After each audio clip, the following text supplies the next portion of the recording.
Hey, how's it going? It's me, Kyrandis. Welcome to the hardest part, and just remember these first two attacks here. If he misses somebody, he'll do this tornado right here instead, following up, get away from where he's looking at.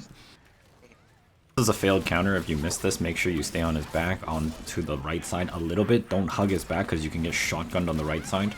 On his right side.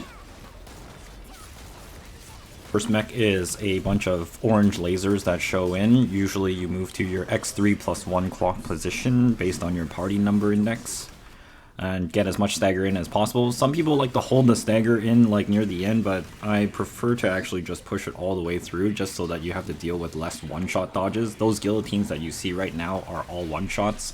There's a giant one in hard mode. In my opinion, it's better to just break the stagger as soon as possible because it spawns more green puddles around the map. In normal, it's not that noticeable, but in hard mode, it actually is quite noticeable, as well as your meter gain also goes up higher and higher for having to take longer and longer because he keeps blowing up the arena. Use your green meter bar as like a self-report card because it essentially indicates how often you've gotten hit in this fight. It doesn't really grow from anything else other than taking hits or standing in green puddles. The only person who should be actually realistically be gaining meter is the person doing Lantern. I won't really be going over Lantern mechanics here because it's fairly straightforward. All you have to do really as a Lantern user is pay attention to where the party is on the minimap and also clear that area constantly.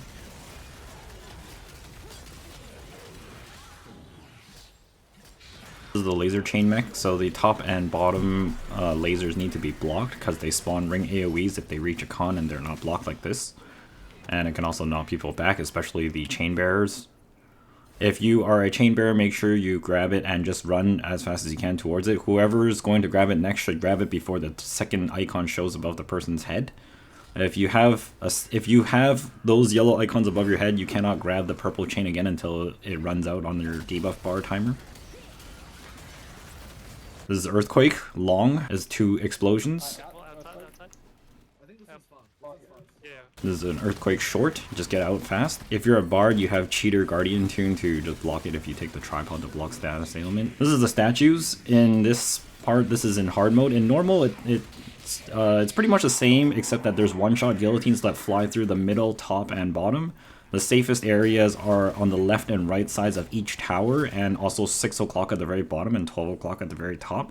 But if you're on any of the middle towers, standing to the left and right side of them is always safe because the guillotines do not drop or cross through.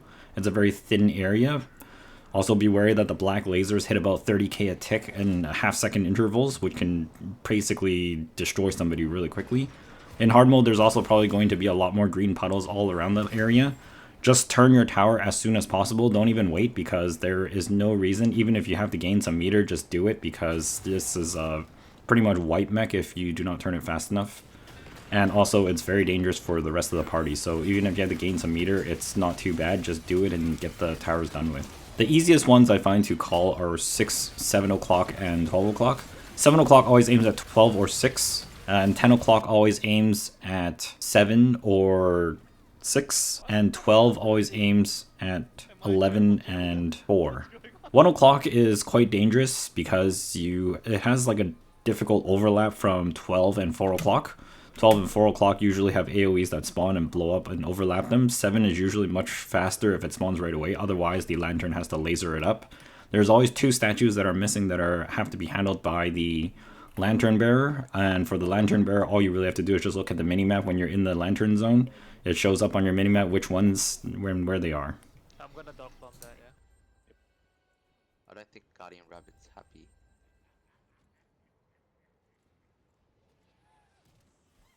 What are you saying? There's a green curse, pair up and walk out. Green means go, get out, stay together. If you split apart too far away in green curse, you turn and insta-die and become an Akkan agent. Akkan disappeared, recognize this. Anytime somebody gets full meter, he will, if he's not in the middle of an attack, or sometimes he'll fall up and just warp to the person and do a one-shot, so free them if they're still diseased. This is a red curse, you're hot and smelly, get away from each other. If you have the laser, it usually aggroes on the first person who's closest to him. Aim it away from, obviously, the 2 people who are cursed, or the 3 people who are cursed. There's a black curse, stay behind him. Only the 3 people stick together. Everybody else should stay away from the black cursed people because there's a laser that ties the 3 people together that hurts really hard, and if you stand on top of all 3 lasers, you just get deleted. Blue curse, it's cold, hug each other, get warm. If you're too far, like this edge here almost, you'll turn and then insta-die and turn up and start killing your teammates. This attack gets a lot of people, is why I have it included here. It's front, lock on to somebody, and then back, and then it blows up the side. You asked too much, you asked too much. There's a rotating pizza, very dangerous. It's this takes a bit of getting used to. If you're not used to this yet, do bring time stop to live this because most of the time people can't save you because they're busy dodging this. This is +X. When Akkan flies in the air like this, looking in the direction, stay away from his back and front, and then move to his back and front. Akkan disappeared. He showed up on the left side of the minimap. Go to the opposite side, he's shooting a giant cloud wave. He'll warp towards a party member and try and do a one-shot. Usually everybody stacks together and then once he reappears, you just move out of the way. Akkan disappeared again, recognize this. Means there's a big attack coming. He's doing a +X square. So this attack, you want to recognize his direction in which way he's facing. Is very important. It's always a plus sign from where he's facing, so forward and back is always bad. Akkan disappeared again, recognize this.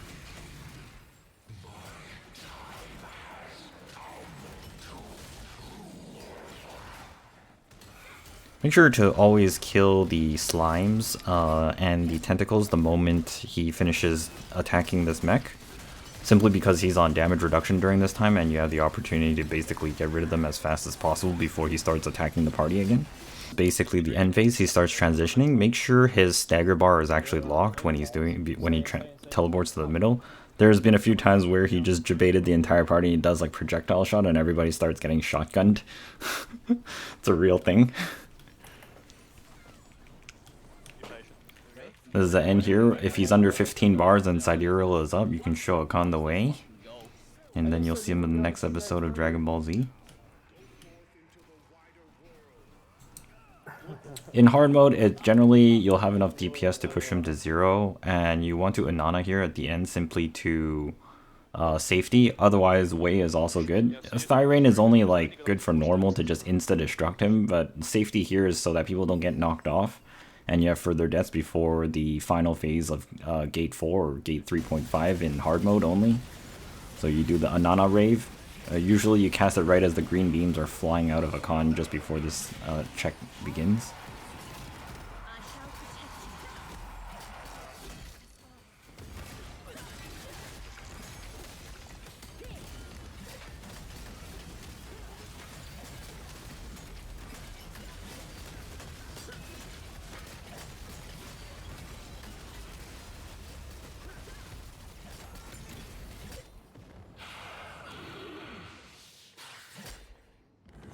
First thing here important is the black fog. Every time there's a black fog, somebody's being assigned with a worm at their feet. Kill the tentacles for extra stagger bonus. Akkan has an invisible stagger bar here. His hands on the floor is always a safe spot for the most part.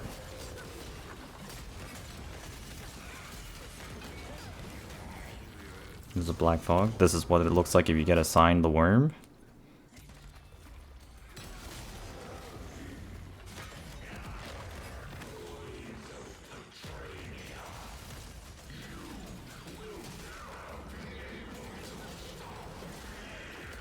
A destruction check.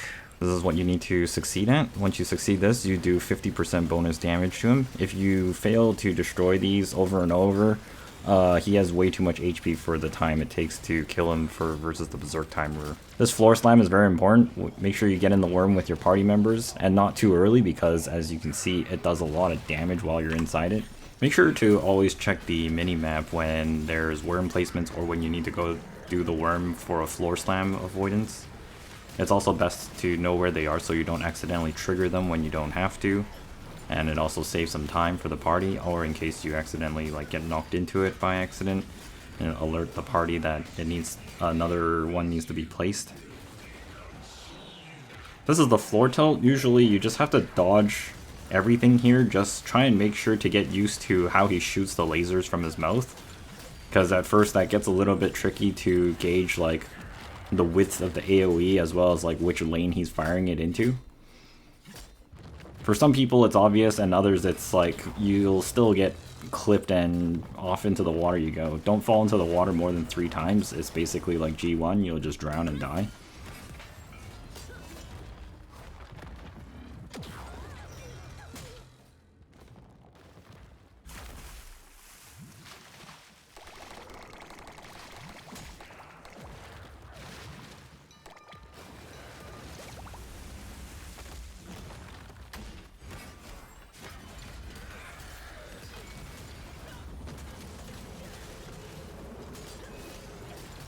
This is the second floor slam. Once you complete this is pretty much closing in on a clear. There is no more dangerous one-shot wipes after this. It's just basically survive and whittle him to death. Any other further deaths at this point is just carelessness.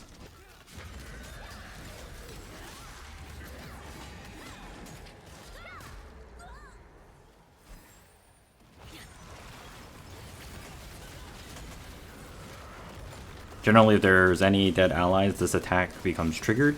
Usually kill the resurrected allies right away, as they cause a lot of disruption and can potentially knock you off the arena as well into another water check. It's also best because they are also super tanky.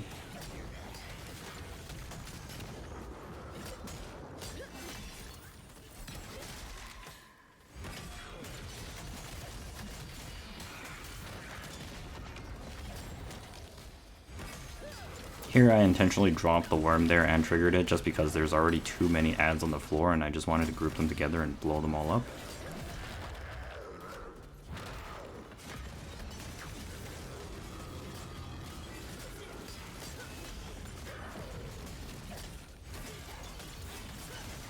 There's 3 destruction checks in total.